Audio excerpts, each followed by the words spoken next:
Živjo, jaz sem Estrela, pišem se Al-Marawi, prihajam iz Kuvajt, stara sem 13 let.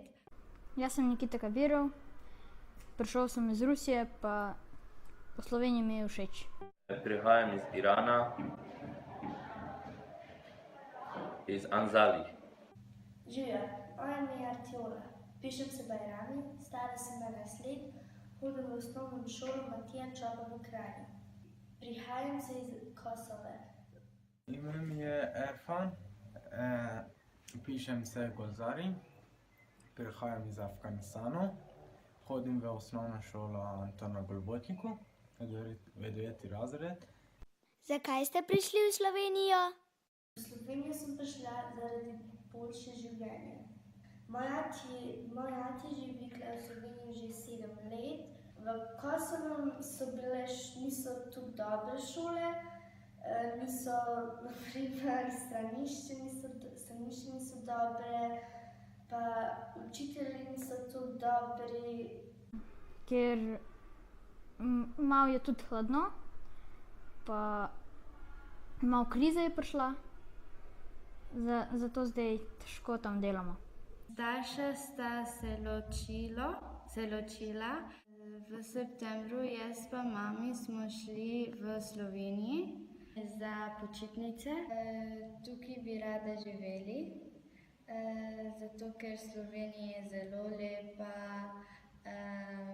vreme je zelo lep, ima veliko dreves, gore. Tukaj grem v šole.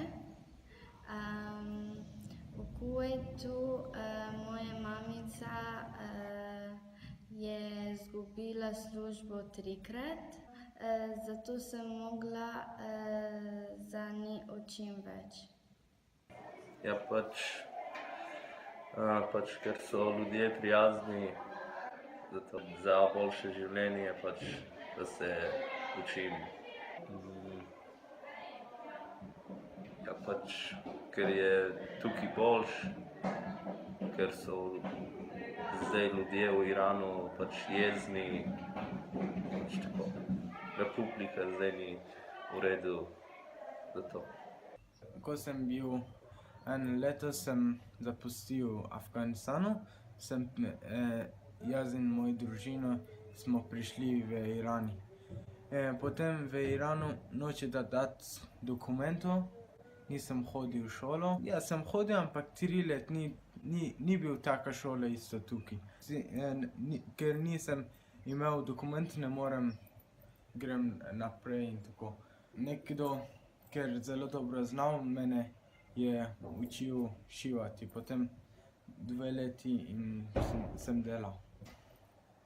Sem bil v Iranu, potem moj bratranec je rekel, zakaj mi dva ne bova učila. In rečem, mi dva ne moreva, ker nimava dokumenti. On je rekel, lahko gremo v Evropo. Potem moj oče je rekel, vi dva ne morete, ker je mali in tako. Jaz sem rekel, ne, jaz moram učim, jaz moram delam, jaz moram tako, ne morem sam v Iranu brez dokumente. On je rekel, ja, lahko greš.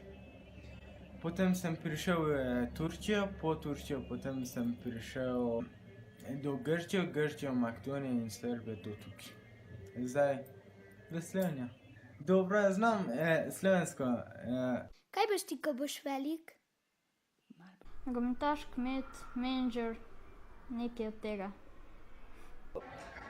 Hočem postati trener, to je moja edina želja.